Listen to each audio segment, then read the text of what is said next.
धन्यवाद, धन्यवाद।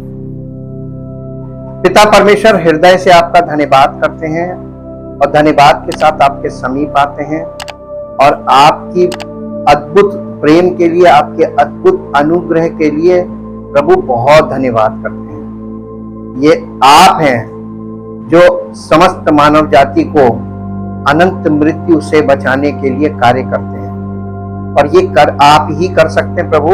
मनुष्य के प्रयास से या मनुष्य के द्वारा ये संभव है ही नहीं और इसलिए हम आपका धन्यवाद करते हैं कि आप हमें अनंत मृत्यु से बचाकर अनंत जीवन में ले जाने की सामर्थ रखते हैं और इसी के लिए आपने योजना तैयार की है और नई वाचा के अंतर्गत यही कार्य आप हर एक विश्वास करने वाले के जीवन में करके अपनी महिमा को प्रकट करना चाहते हैं। इसलिए प्रभु सारी महिमा आपको देते हैं और आपका धन्यवाद करते हैं और चाहते प्रभु पवित्र आत्मा के द्वारा हम सबके हृदय और मस्तिष्क में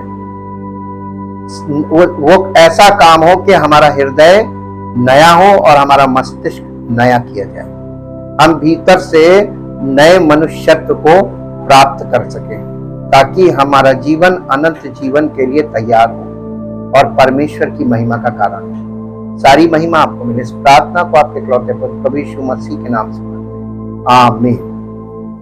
प्रेज द लॉर्ड। हम परमेश्वर का धन्यवाद करते हैं उसकी अद्भुत योजना के लिए।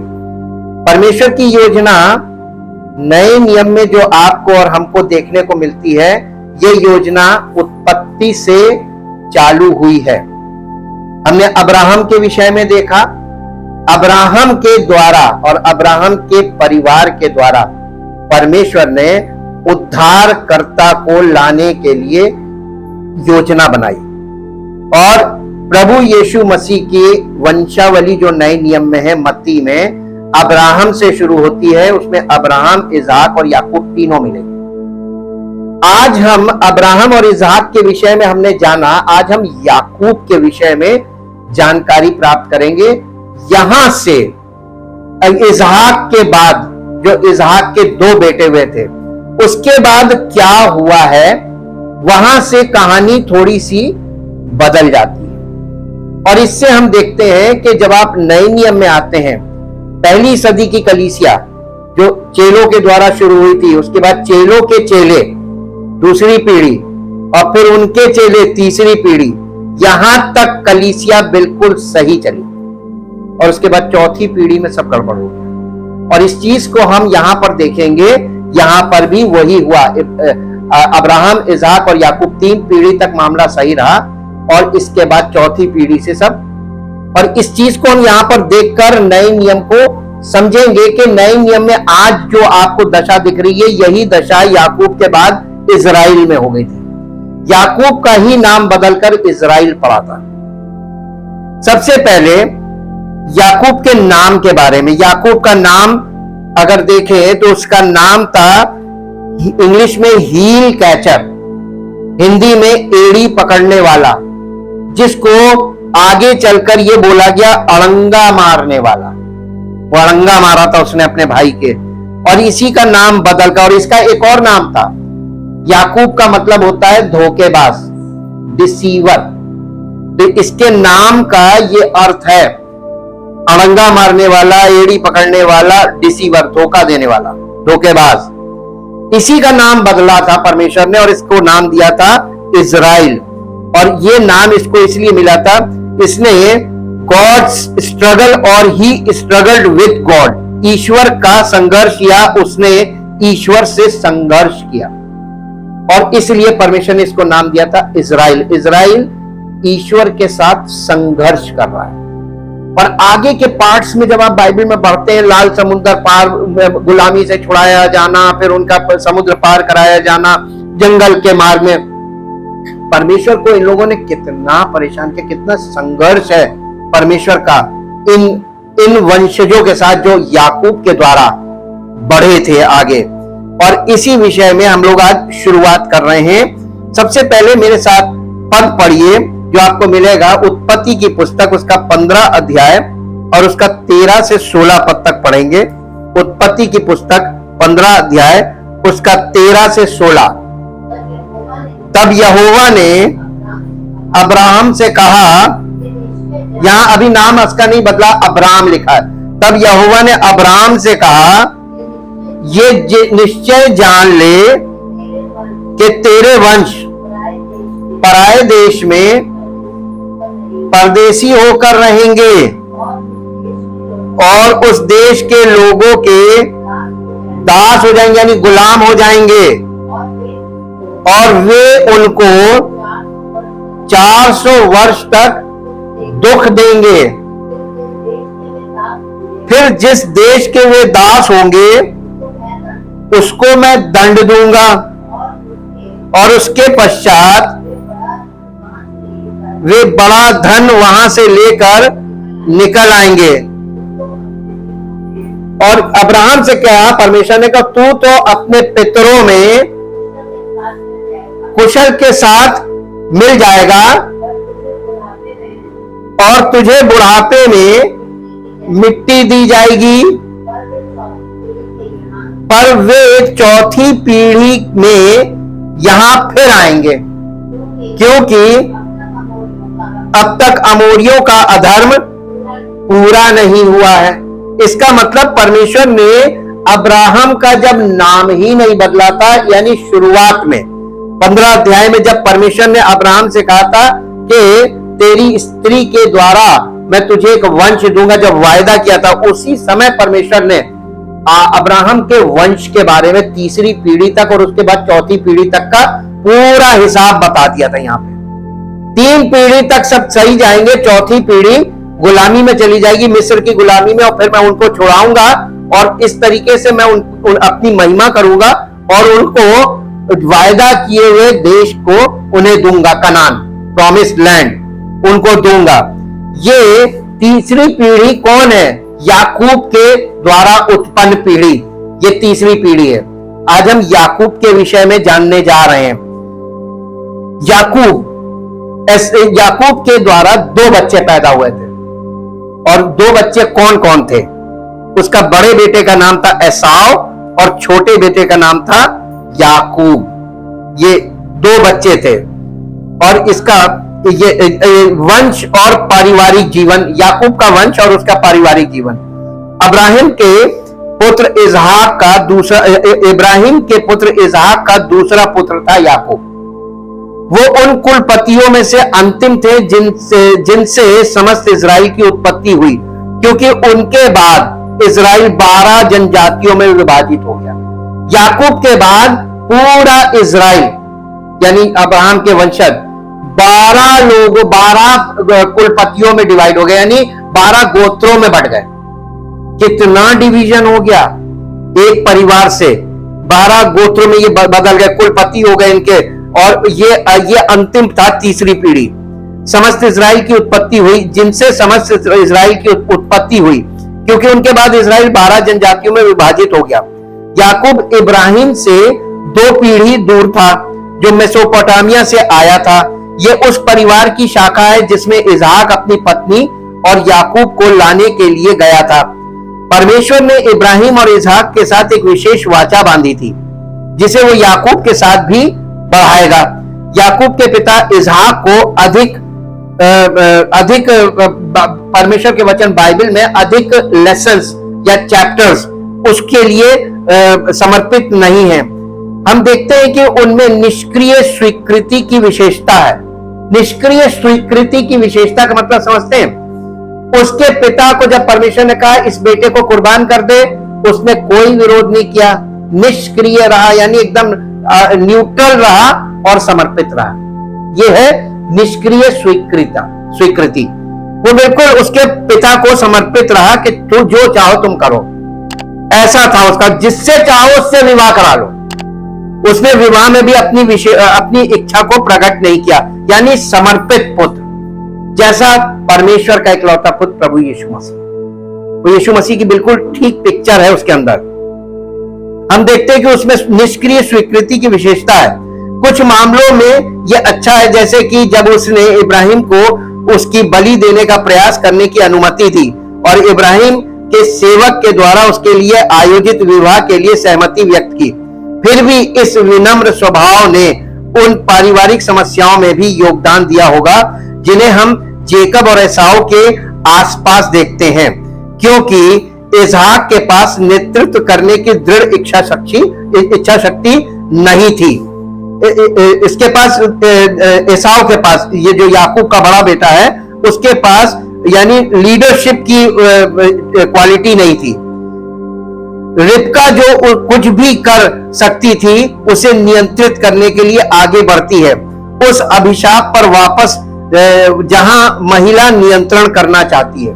उसकी पत्नी ने कंट्रोल कर लिया था पर अपने फैमिली को, क्योंकि हस्बैंड बिल्कुल एकदम न्यूट्रल रहता था। जो रिबका को समस्याएं थी, जब उसके जुड़वा बच्चे पैदा हुए तो वो बिना बालों वाले कमजोर दिखने वाले याकूब के प्रति पक्षपात दिखाती है। उत्पत्ति के 25 अध्याय का 27 पद पढ़ दीजिए। उत्पत्ति के 25 अध्याय का 27 पद। फिर वे लड़के बढ़ने लगे और एसाव तो वनवासी होकर चतुर शिकार खेलने वाला हो गया, पर याकूब सीधा मनुष्य था और तंबुओं में रहा करता था। यानी वो ज्यादातर घर में रहता था। तंबू में ये लोग रहते थे, टेम्पररी इनका वो था, लेकिन वो ज्यादातर घर में रहता था माँ के साथ। वो कुकिंग बहुत अच्छी जान गया था, बहुत अच्छी कुकिंग करता था, और उसके जीवन में इससे जुड़ा एक मसला भी आएगा कुकिंग से।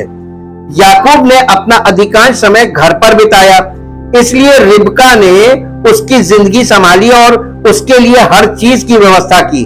वो उसे खाना बनाना सिखाती है, वो उसके लिए आशीर्वाद चुराने की व्यवस्था करती है, और वो उसे यानी उसकी जो अनॉइंटिंग बाप से जो उसको आशीर्वाद था वो धोखे से दिलवाया था उसकी मां ने, वो भी एक आएगा।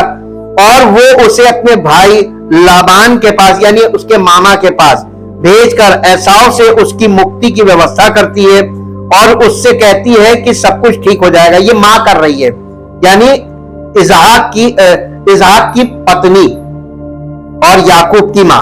पहली बात जो हम एसाव के बारे में देखते हैं, सीखते हैं, वो ये है कि वो एक कुशल शिकारी था। हालांकि मुझे यकीन नहीं कि ये इतनी बड़ी तारीफ है। शिकारी होना कोई बहुत बड़ी तारीफ नहीं है, नहीं, लेकिन यहाँ पर कुछ ध्यान देने वाली बात है। यहाँ पर हमको यह ध्यान देना है, शिकार अनावश्यक काम है, यानी कोई इंपॉर्टेंट काम तो है नहीं, मनमौजी वाला काम है, अनावश्यक काम था, क्योंकि भेड़ों के बड़े झुंड के साथ खाने के लिए बहुत कुछ था। यानी इनके पास इतनी ज्यादा भेड़ें थी कि इनको शिकार करने की जरूरत तो थी नहीं, लेकिन फिर भी ये शिकार करने जंगल में घूमता रहता था, शिकार करता रहता था, अपनी मनमौजी रहता था। हम ये निष्कर्ष निकाल सकते हैं कि वो गैर जिम्मेदार था। जो व्यक्ति घर से बाहर रहे और अपनी मौज मस्ती करे उसको क्या बोलेंगे? ये गैर जिम्मेदार था। यही इस बात को दिखाता, और ऐसे लोग कभी भी अच्छे अगुए नहीं हो सकते। जो अपने घर का अच्छा प्रबंध करना नहीं सीखते शुरू से, वो कभी भी अच्छे अगुए नहीं होते। अगुए के लिए घर से ही शुरुआत होती है। हम जानते हैं कि एसाव आवेगी था, इसका नेचर कहता था, चरित्र आवेगी। थोड़ी देर के लिए हम इस विषय पर ध्यान करेंगे। आवेगी का मतलब क्या? ये एक नेचर है। आज भी बहुत से हम लोगों में से बहुत से लोगों का नेचर आवेगी है। आपको अभी हिंदी में नहीं समझ में आ रहा है। आवेगी का मतलब क्या होता है? इंपल्सिव इंग्लिश में कहते हैं, इंपल्सिव। आवेगी मतलब impulsive person, fast reaction without thinking and conscious judgement, acting without enough thinking and a tendency to act with less thinking compared to the others who have similar levels of knowledge and ability। इसका मतलब हुआ बिना सोचे समझे और सचेत निर्णय के तीव्र प्रतिक्रिया करना, यानी भड़कौआ। देसी भाषा में बोले तो क्या है? जरा सा किसी ने उसको जरा सा यानी कोई बात बोल दी कि उचका दिया, तुरंत भड़क जाएगा। बिना सोचे समझे। पहले अपनी बुद्धि का तो इस्तेमाल करो। किसी ने तुम्हारे कान भरे, तुम जाके फटे।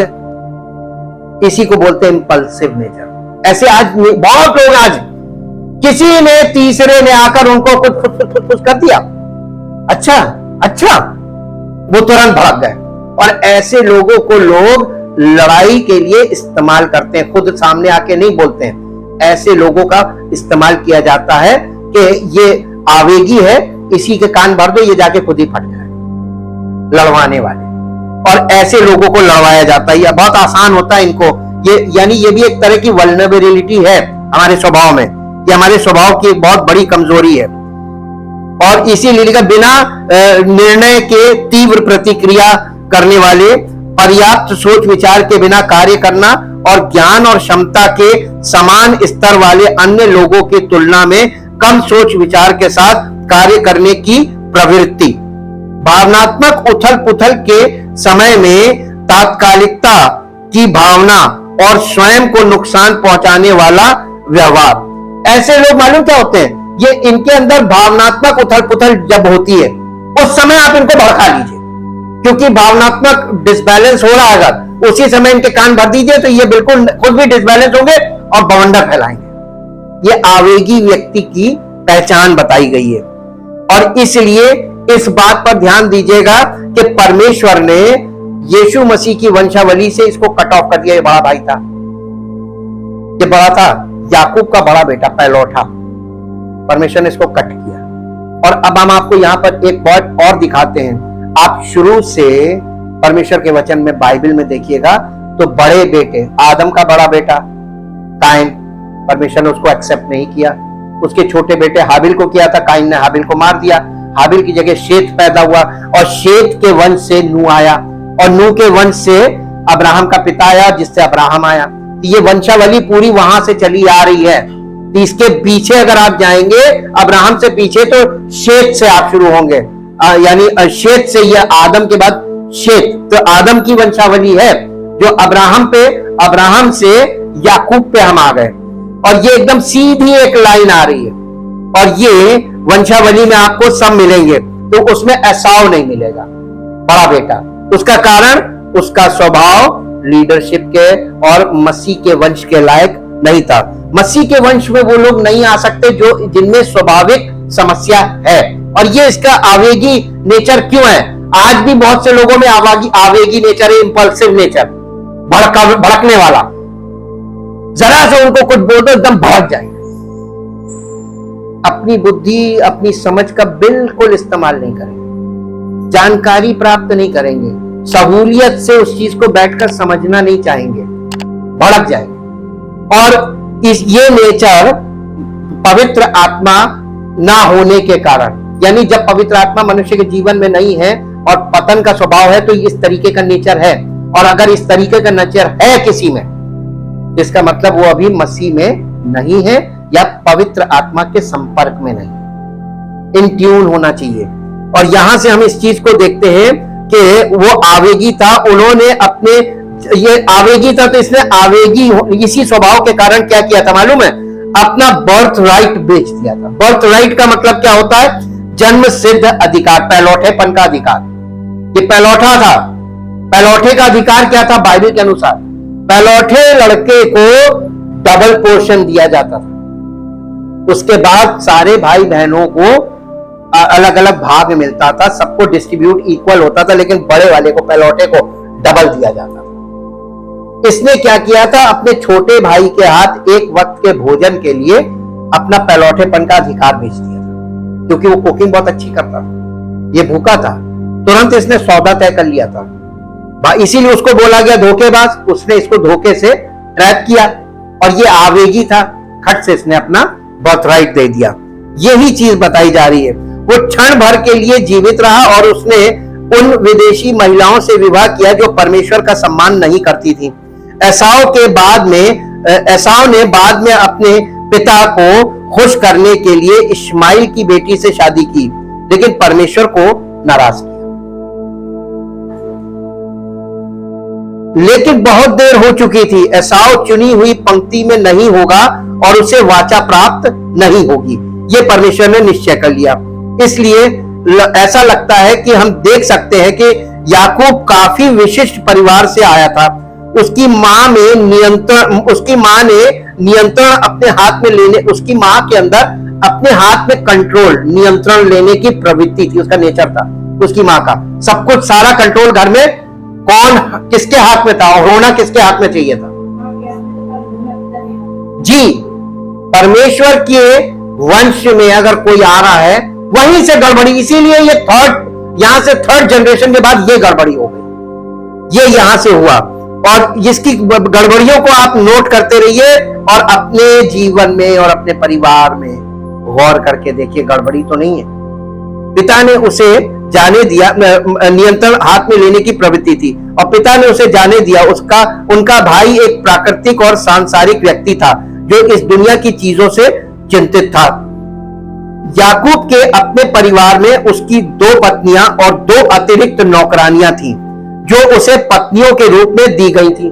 जैसे अब्राहम के साथ कौन आया था? हाजिरा। सारा के साथ कौन आया था अब्राहम की पत्नी के साथ? हाजिरा। उस जमाने में ये ट्रेंड था कि जब लड़की को विदा करते थे तो उसके साथ उसी की उम्र की एक जवान दासी उसको दी जाती थी, और वो भी उसके पति के लिए होती थी, सरोगेसी के लिए, कि अगर ये बांझ हो तो वहां से सरोगेसी से, जैसे इस्माइल पैदा हुआ। इसके पास 2 पत्नियां थी याकूब के पास, और दोनों पत्नियों के साथ एक एक दासी थी, तो कितनी हो गई? 4। क्या कारण है कि इसके इतने बच्चे हुए? 12 बच्चे हुए, और 12 बच्चों से फिर बच्चे हुए, तो कितना पूरा राष्ट्र बना है, इतनी जनसंख्या बढ़ी। तो ये 2 की पत्नियों से, 2 पत्नियां थी उनसे बच्चे, और 2 दासियां थी उनसे बच्चे, तो 4 ये राष्ट्र अलग अलग राष्ट्रों में विभाजित हुए। वो हम आगे देखेंगे कौन कौन से राष्ट्र में ये गए। और ये इसके जो उसे पत्नियों के रूप में दी गई थी 2 दासियां, जो वास्तव में लिया और राहेल की सरोगेट मां थी। इस बहु विवाह के कारण उनकी पत्नियों और बेटों के बीच बहुत ही ईर्ष्या पैदा हुई। उसने अपने पिता की तरह ही कुछ बच्चों के प्रति दूसरों की तुलना में पक्षपात दिखाने की गलती की। तो ये मालूम क्या करता था? जैसे इज़हाक ने क्या गलती की थी? इज़हाक, इसके पिता ने, याकूब के पिता ने, ये क्या करता था? एसाव से प्यार करता था, तो उसकी पत्नी छोटे वाले बेटे से प्यार करती थी। यहां से फेवरेटिज्म चालू हो गया, दोनों का एक एक बच्चा। यही चीज याकूब के अंदर थी, परिवार से आ रहा है ना, जेनेटिक्स आ रहे हैं, इसलिए भी वही किया। वो किसी एक बच्चे को बहुत प्यार करता था, 12 में से केवल एक को, और वो था यूसुफ। उसको बहुत प्यार करता था, बाकी उसकी पूरी जान उसी में। और यही गलती उसने की। वो कब और कहां रहते थे? वो कनान और अराम की भूमि के बीच बारी बारी से रहते थे, जो आधुनिक सीरिया है। आज का जो आधुनिक सीरिया आप देख रहे हैं, इसी में 2 जगह अलग अलग शहर थे, वहां पे कभी यहां कभी वहां, कभी यहां कभी वहां, वो आता जाता रहता था, स्थिर कहीं नहीं था।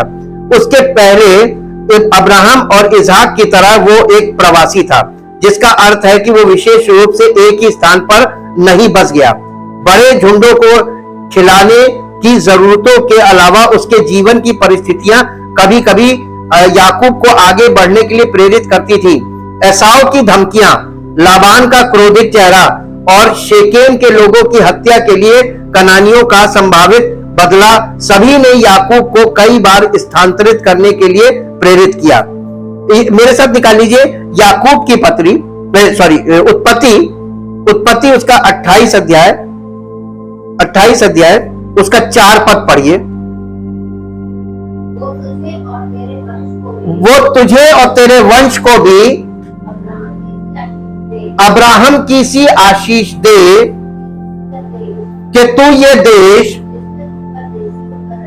जिसमें तू परदेशी होकर रहता है और जिसे परमेश्वर ने अब्राहम को दिया था, उसका अधिकारी हो जाए। और इज़हाक ने याकूब को विदा किया और वो पदमराम को अरामी बतूएल के पुत्र लाबान इसका मामा था, याकूब का, इसी की लाबान की बहन इसकी मां थी, यानी इज़हाक की पत्नी। अब आप देखिए ये परिवार है पूरा, ये परिवार चला आ रहा है। एक पद और निकालिए जो आपको मिलेगा, हाँ नहीं, एक मिनट, रोमियो की पत्री 9 अध्याय, रोमियो की पत्री 9 अध्याय उसका 10 से 16, रोमियो की पत्री 9 अध्याय 10 से 16। और केवल यही नहीं, परंतु जब रिबका भी एक से हमारे पिता इसहाक से गर्भवती थी और अभी तक ना तो बालक जन्मे थे और ना उन्होंने कुछ भला या बुरा किया था, इसलिए कि परमेश्वर की मनसा जो उसके चुन लेने के अनुसार है, कर्मों के कारण नहीं परंतु बुलाने वाले के कारण है। अभी देखिए बच्चे पैदा नहीं हुए, अभी कुछ उन्होंने भला बुरा नहीं किया, लेकिन परमेश्वर ने पहले से बता दिया था कौन क्या करेगा।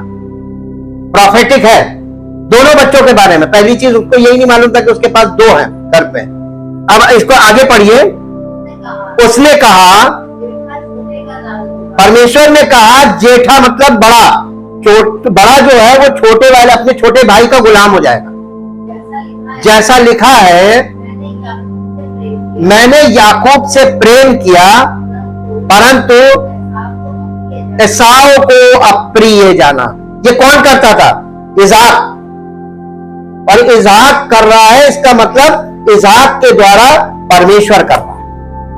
परमेश्वर वो उसने एसाव को अप्रिय जाना परमेश्वर ने, और याकूब को, जबकि बाप जो है वो एसाव को प्यार करता था। इसहाक जो है वो एसाव को प्यार करता था, लेकिन परमेश्वर किसको प्यार करता था? याकूब को।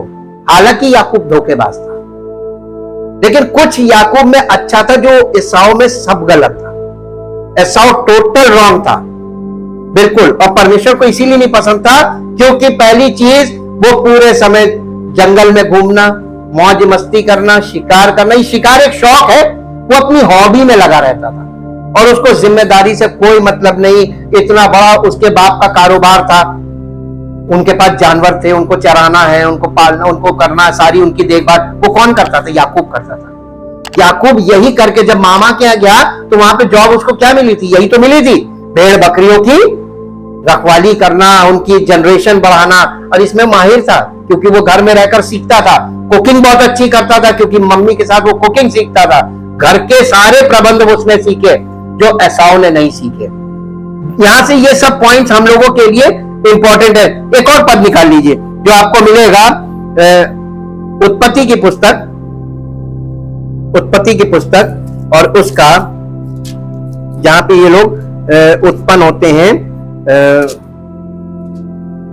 25 अध्याय, 25 अध्याय का 19 पद से पढ़िए। 25 अध्याय, अब्राहम के पुत्र इसहाक की वंशावली ये है। अब्राहम से इसहाक उत्पन्न हुआ और इसहाक ने 40 वर्ष का होकर रिबका से, तो जो पदमराम के वासी अरामी बतूएल की बेटी और अरामी लाबान की बहन थी, विवाह कर लिया। इसहाक की पत्नी, अब्राहम की पत्नी भी और इसहाक की पत्नी भी। देखिए सब सीक्वेंस मिलाते जाइएगा। आगे बांझ थी इसलिए उसने उसके निमित्त किसने किसने किसके लिए प्रार्थना की? इसहाक ने अपनी पत्नी के लिए परमेश्वर से प्रार्थना की और यहोवा ने उसकी विनती सुनी। इस प्रकार उसकी पत्नी रिबका गर्भवती हुई।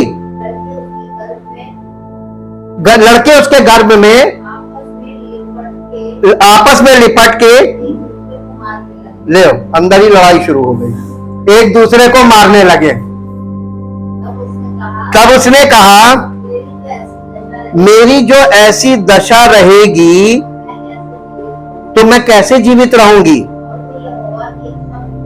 और वो यहोवा की इच्छा पूछने को गई। तब यहोवा ने उससे कहा, तेरे गर्भ में 2 जातियां हैं। 2 जातियों का मतलब यानी 2 राष्ट्र, 2 नेशंस। तेरे गर्भ में 2 राष्ट्र हैं और तेरी कोख से निकलते ही 2 राष्ट्रों के लोग अलग अलग होंगे और एक राज्य के लोग दूसरे से अधिक सामर्थी होंगे। ये तो झगड़े की जड़ हो गई। और बड़ा बेटा छोटे के अधीन होगा। और जब उसके प्रसव का समय आया तब क्या प्रकट हुआ कि उसके गर्भ में जुड़वा बालक हैं। पहला जो उत्पन्न हुआ वो लाल निकला, उसका सारा शरीर कंबल के समान रोममय था, रोएदार था जी। इसलिए उसका नाम एसाव रखा। पीछे उसका भाई अपने हाथ से एसाव की एड़ी पकड़े हुए उत्पन्न हुआ। उसका नाम याकूब रखा गया। जब रिबका ने उनको जन्म दिया तो इजहाक 60 वर्ष का था। ठीक, अब आपने देखा ना, दोनों का जन्म एक साथ हुआ है, आगे पीछे और एक दूसरा, यानी अब्राहम वर्सेस अब्राहम है। अभी हम तो फॉर्मूला बोल रहे हैं, आगे आपको ये चीजें समझ में आ जाएंगी।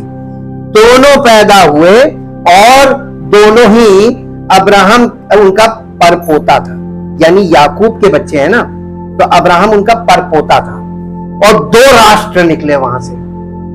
तो 2 राष्ट्र ये निकले, आगे जाके दोनों बढ़ गए। और इस तरीके से हम देखते हैं कि ये याकूब का वंश आगे बढ़ा। जब इजहाक ने याकूब को आशीर्वाद दिया तो उसने प्रार्थना की कि परमेश्वर उसे उसके प्रवास की भूमि दे। मिस्पा, बेथेल, शेकेम और बेरशेबा जैसे कई शहर 500 साल या उससे अधिक समय बाद याकूब द्वारा उनके माध्यम से यात्रा करने के बाद इजराइल में महत्वपूर्ण शहरों के रूप में सामने आए।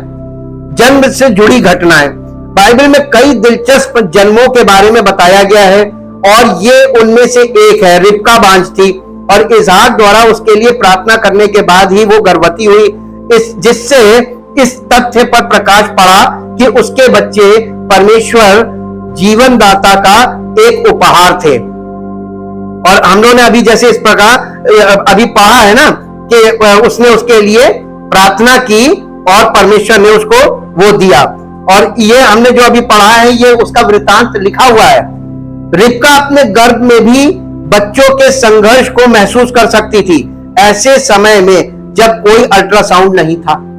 उस जमाने में कुछ नहीं था।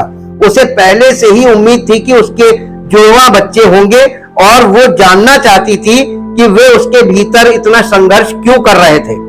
और उसे प्रभु से एक बहुत सटीक भविष्यवाणी मिली जिसमें कहा गया था कि इन 2 शिशुओं से आने वाले राष्ट्रों में संघर्ष होगा, लेकिन बड़ा यानी एसाव छोटे यानी याकूब की सेवा करेगा। यह पवित्र शास्त्र में सच होने वाली कई भविष्यवाणियों में से एक है। प्रशिक्षण और व्यवसाय। याकूब एक चरवाहा था। जाहिर तौर पर उसने ये व्यवसाय अपने पिता की भेड़ बकरियों की मदद करने के द्वारा सीखा था, जिन्होंने संभवतः इसे इब्राहिम से सीखा था। और याकूब स्पष्ट रूप से एक बहुत ही कुशल चरवाहा था, क्योंकि लाबान लगातार उससे ना जाने की विनती कर रहा था। परमेश्वर ने अधिक से अधिक धारीदार धब्बेदार जानवरों को जन्म देकर याकूब के झुंडों को आशीर्वाद दिया और लाबान के साथ याकूब के समझौते को भी आशीर्वाद दिया। याकूब ने झुंड के कुशल प्रबंधन और प्रजनन के व्यापक ज्ञान के माध्यम से यह भी दिखाया कि वो एक बहुत ही चतुर चरवाहा था। बाद में याकूब के अपने बेटों ने भी उसकी भेड़ बकरियों की देखभाल की। इस नौकरी में बहुत अधिक यात्रा करनी पड़ती है, क्योंकि बड़े बड़े झुंडों को खिलाने के लिए आपको बड़े चरागाहों की आवश्यकता होती है। इतिहास में इसका स्थान क्या है याकूब का? याकूब इजराइलियों का सबसे निकटतम पूर्वज था और उसका नाम ही बाद में बदलकर इजराइल कर दिया गया था।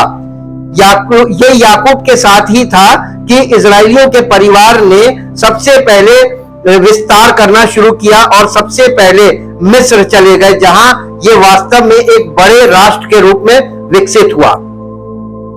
ये इसकी वंशावली का बढ़ना है और इस तरीके से पूरा राष्ट्र बन गया।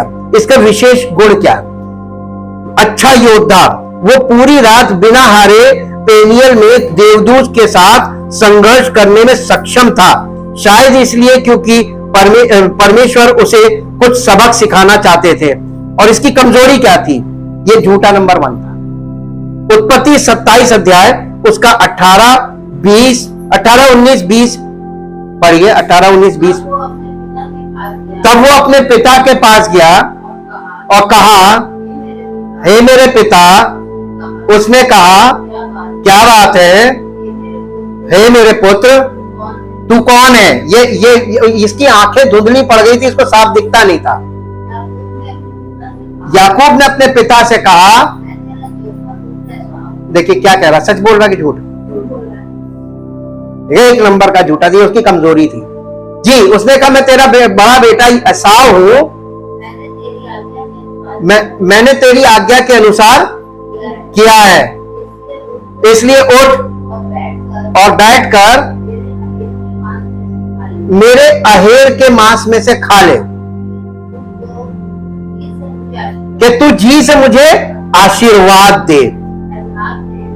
इसहाक ने अपने पुत्र से कहा, हे मेरे पुत्र, क्या कारण है? शिकार तुझे इतनी जल्दी मिल गया? क्योंकि इसने अपने बड़े बेटे से कहा था कि मुझे लाके शिकार खिलाओ, मेरा मन कर रहा है। और वो गया और मां ने सुन लिया, तो मां ने इससे कहा, जल्दी जाके आशीर्वाद दे लो, क्योंकि आज वो शिकार लेकर आएगा तो तेरा पापा उसको आशीर्वाद दे देगा। ये कांड था। और ये मां ने इसको बकरी की खाल पहनाई ताकि इसको छू के देखे तो रुआं। पढ़िएगा घर में डिटेल में, आपको पता चल जाएगा कि कैसे झूठी तरीके से इसने आशीर्वाद दिया। जी, उसने ये उत्तर दिया, तेरे परमेश्वर यहोवा ने, देखिए मेरे परमेश्वर नहीं बोला इसने, इसहाक से कह रहा तेरे परमेश्वर यहोवा ने शिकार मुझे सामने दे दिया। जी, ये भी झूठ बोला ना। फिर इसहाक ने याकूब से कहा, हे मेरे पुत्र, निकट आ, मैं तुझे टटोल कर जान लूं कि तू सचमुच मेरा पुत्र एसाव है कि नहीं। तब याकूब अपने पिता इसहाक के निकट गया और उसने उसको टटोल कर कहा, है बोल तो, यानी आवाज तो याकूब की है, पर हाथ एसाव के से जान पड़ते हैं। और उसने उसको नहीं पहचाना क्योंकि उसके हाथ रुआर थे, उसके हाथ उसके भाई के से रुआर थे, अतः उसने उसको आशीर्वाद दे दिया। और उसने पूछा, क्या तू सचमुच मेरा पुत्र एसाव है? उसने कहा, हाँ मैं हूं। तब उसने कहा, भोजन को मेरे निकट ले आ कि मैं अपने पुत्र के अहेर के मांस में से खाकर तुझे जी से आशीर्वाद दूं। अब इसके बाद इसका 20 पद पढ़िए। 20 पद। इसहाक ने अपने पुत्र से कहा, हे मेरे पुत्र, क्या कारण है कि वो तुझे, अच्छा ये पढ़ चुके हैं, इसके बाद 24 भी पढ़ लिया होगा इसका मतलब। हाँ, अब रुक जाइए। याकूब ने 2 बार दावा किया कि वो एसाव था, जो एक सीधा जानबूझकर किया गया और स्पष्ट झूठ था। उसने ये भी भ्रामक उत्तर दिया कि प्रभु ने उसे इतनी तेजी से सूप बनाने की अनुमति दी है, जिसका अर्थ है कि उसने वास्तव में जंगली उसको जीव को मारकर, जिसका अर्थ है कि उसने वास्तव में जंगली खेल को मार दिया है। इसमें कोई मिलावट नहीं है और ना ही उसके कार्यों के लिए कोई बहाना है। उसकी मां ने उसे ऐसा करने की आज्ञा दी थी, फिर भी याकूब अभी भी अपने कार्यों के लिए जिम्मेदार है। शायद उसकी मां ने उसे प्रभु की भविष्यवाणी के बारे में बताया था, इसलिए याकूब और उसकी मां को यह आशीर्वाद प्राप्त करके प्रभु की मदद करने की आवश्यकता महसूस हुई। यानी ये उसकी मां जो कर रही थी वो ये सोच के कर रही थी कि हम परमेश्वर की योजना में अपना योगदान दे रहे हैं। और कई बार मसीही विश्वासी भी ऐसे ही कर रहे हैं कि हम परमेश्वर के योगदान, नहीं, गलत। परमेश्वर का योगदान मत करो, परमेश्वर के आज्ञाकारी बनो। योगदान करने की जरूरत नहीं, वहां पर गलती, क्योंकि तुम अपने यानी माइंड ऑफ द फ्लैश का इस्तेमाल करके परमेश्वर की योजना को बिगाड़ने काम करते हो, जैसे यहां हम लोग देखते हैं यहां पर है। फिर भी प्रभु की मदद करना आवश्यक नहीं है। ईश्वर एसाव के बजाय इसहाक को याकूब को आशीर्वाद देने के लिए कई तरीकों का इस्तेमाल कर सकता था। उदाहरण के लिए एसाव की पापी और मूर्ति पूजक पत्नियां। परमेश्वर एसाव को वैसे भी आशीर्वाद नहीं देना चाहता कि बाप का आशीर्वाद उसको मिले, एसाव को, इसलिए क्योंकि वो गलत था। उसने वो पत्नियां की थी और वो पत्नियां मूर्ति पूजक थी। ये वही समस्या है जो इब्राहिम और सारा के सामने थी जब उन्होंने पुत्र प्राप्ति के लिए प्रभु की प्रतीक्षा नहीं की, बल्कि अपने परमेश्वर की मदद करने की कोशिश की और सैरोगेसी से इस्माइल पैदा कर दिया। ये सेम गलती इसने यहां पर की। याकूब को प्रभु और उसके समय का इंतजार करना चाहिए था, और उसके समय का इंतजार करना चाहिए था, जैसे दाऊद ने शमूएल द्वारा राजा नियुक्त किए जाने के बाद सिंहासन पाने के लिए किया था। दाऊद ने सिंहासन पाने के लिए बहुत लंबा इंतजार किया था।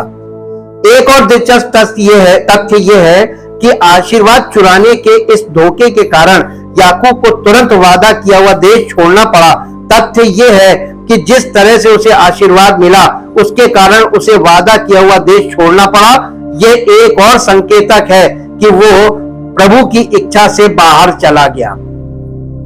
आपको एक नए नियम की बात याद दिलाते हैं। यीशु मसीह ने यूहन्ना रचित सुसमाचार के 10 अध्याय में एक बात बोली थी, जितने मुझसे पहले आए वो सब चोर और डाकू। यीशु मसीह बाहर किसी को नहीं बोल रहा था, वो वंशावली में ही दिखा रहा था कैसे उन लोगों ने धोखाधड़ी की अनॉइंटिंग को लेने के लिए, आशीर्वाद लेने के लिए। लेकिन ये आशीर्वाद परमेश्वर की ओर से व्यक्ति के लिए नियुक्त किया जाता है और उसको यानी चुने हुए व्यक्ति को नियुक्त समय पर दिया जाता है।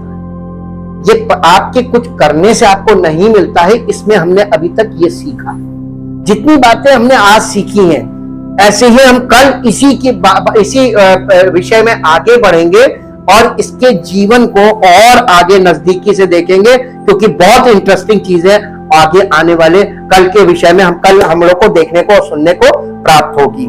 परम पिता परमेश्वर, हमें हृदय से धन्यवाद करते हैं आपके महान प्रेम के लिए और उस अनुग्रह के लिए प्रभु, जो आप पर विश्वास करने वालों पर आपका बना रहता है।